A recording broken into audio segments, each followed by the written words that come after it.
Welcome, everyone. I would like to say something about the history of this workshop. This workshop started as a spin-off of the Dynamics Days that we organized here at Northwestern in 2010. That was a very successful conference. Here is the poster of that conference. We had a remarkable set of speakers, and it was also hosted jointly with the Rainbow Symposium here in Physics, which was a symposium that had Jim York, Jack Lascar, and Murray Gell-Mann as speakers. Thanks to the generosity of the sponsors of the conference back then, we had resources to organize a follow-up workshop, and we decided that this should be focused on network version of the Dynamics Days. That workshop was implemented for the first time in 2011. It was mainly organized by Ji Sun, who's now an associate professor at Clarkson University. At the time, he was here at Northwestern. It was very successful. It was a two-day workshop. Already the first event had about 100 people attending, which was the capacity of the room that we had available. It has had that attendance since. In 2013, we organized the second Network Frontier workshop, again in December, soon after classes were over. And in 2015, we organized the third one. So this year, we are having the fourth edition of this workshop. And there are a few key differences from the previous ones. The first is, of course, that we are organizing this remotely. This involves a number of uncertainties, as you could already see from the beginning. But it's something that we have been thinking about for a while. Last year, we had a smaller scale workshop that was run completely over the internet. It was within the limits of what can be done remotely. It was very successful, and that encouraged us to try this experiment now with the Network Frontier. I personally do not think that every conference or workshop can be organized this way, but here is a community that has a well-defined group of researchers, and most of us end up meeting with others in other major conferences every once in a while. So I think we can afford having at least this one workshop held this way. We have a great group of speakers. Many are old friends, others are new ones. One thing that is clear already from the list of speakers and is emphasized further in the announcement of the workshop is that there is some emphasis this year, different from the previous ones, on synchronization and symmetry in networks. When you look at the list of invited speakers, you will see that 2/3 of them are working on one or both of these topics, which does not mean, of course, that we are not welcoming presentations on other topics. And before I move further, I would just like to mention one thing. The workshop is really being organized by Dennis, Zach, Daniel, and Thomas. All of them are postdocs here. They have the benefit of counting with the help of ERISA, but really they are the four that have done all the work, and they will be doing all the work throughout the workshop. Even though we do not have direct costs for this workshop, because as of now the internet is free, the infrastructure for us to be able to organize this is really being provided by the university and the college, and we are very thankful for that. Now, symmetry, the way I want to discuss it here, is really the property of appearing the same from different viewpoints.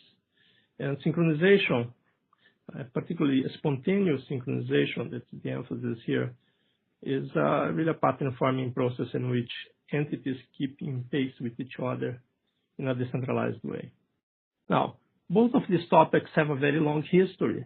Synchronization has been a topic of research for 350 years, and some people have gone great lengths to study it. Perhaps the most dramatic example is the case of George Mines. He was a pioneer in the study of fibrillation, and he implemented experiments in the early 1900s that really opened a new line of research for issues related to cardiac arrhythmias and problems caused by defective tissues in the heart. His work was remarkably important at the time. Unfortunately, he died of self-experimentation, trying some of his techniques on his own heart, and he became best known for that incident and for his work. But this is just one of the many examples of how far some of these people have gone to try to understand this phenomenon of synchronization. And I wanted to mention him here because even though we are here at Northwestern are theorists, and many of our attendees are theorists too, there is an increased emphasis now in the interplay between the experiments and theory in this field. And we are very happy to have at least part of our speakers presenting on experiments, which I think will be really important for progress to be made in this field. The same can be said also about symmetries in networks and graphs. Ordich and Breny already wrote about it in the 60s. Here's a famous paper from them. It was more about the absence of symmetry in graphs than the presence of it. That's already evident from the title. And I think the perception that disordered networks and graphs didn't really have too many symmetries was one of the underlying reasons why people didn't perhaps pay as much attention to this topic for many years. But things started to change in 2008 or around that time when McCartney and his colleagues developed algorithms and applied those algorithms to identify symmetries in large real networks. This is a table of results that come from one of their papers.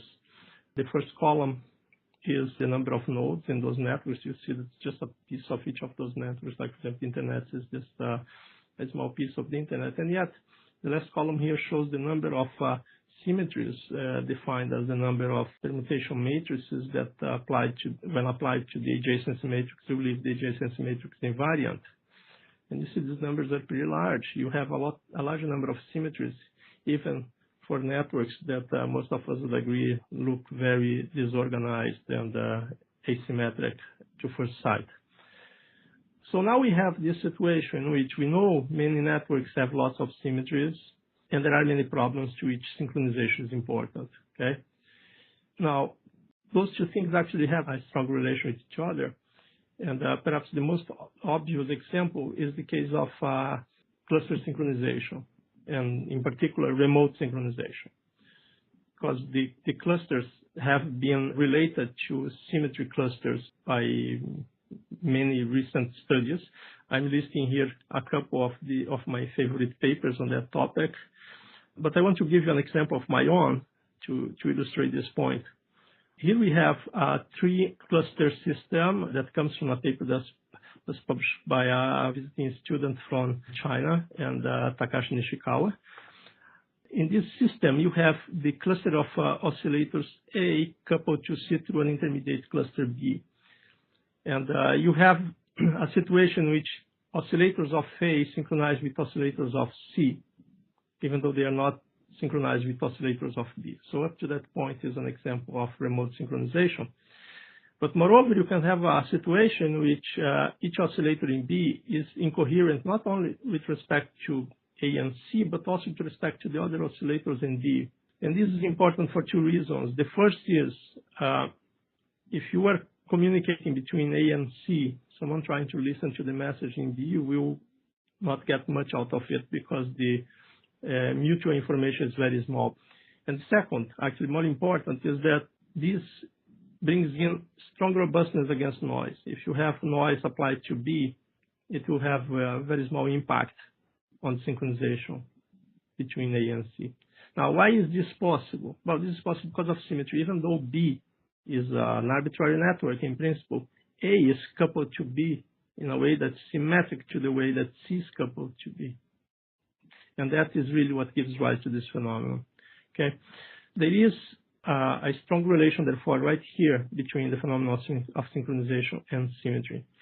Another obvious example is the one in which the phenomenon being studied is best interpreted in the context of symmetry, as in the case of Chimera states. Here I have two of the most fundamental references, Kuramoto's work, which was done around 2001, eventually published in 2003, and the work of Abrams and Strogatz, where the name Chimera was introduced to refer to these states. Much work has been done since, several hundred papers published, and many questions have been answered. There are other questions, however, that have not yet been completely understood. One of them concerns the stability of Chimera states. And this goes back to work done already in 2011, showing that many of the systems exhibiting chimera states by then, and the same applies to the systems studied even today. The chimeras, means that they were not permanently stable, they were long transients. There are, however, examples studied by many people of stable chimeras. And I want to go back to this list of publications here because they come from very different contexts. Some of them are followed by experimental observation, but in each one of these cases, you have examples of permanent chimeras, or at least strong evidence that the chimeras are permanent. Now, by that, we have been lacking a general systematic way to identify classes of chimera states that are stable. And here again, I want to refer to an example that comes from our own group. It's very recent, where we have been able to address part of that question by considering not only the automorphism group, but also the subgroups. And by doing so, we were able to consider independently synchronizable clusters in a network and classify them into groups, depending on whether their stability is dependent on the stability of the other clusters or not. This framework, when applied to a fully symmetric network, can be used to identify chimera states that are permanently stable, and that can be found in this recent publication. Another question that is really fundamental in the context of chimera states is whether this is an inherently network phenomenon, or it could be found perhaps in other systems as well.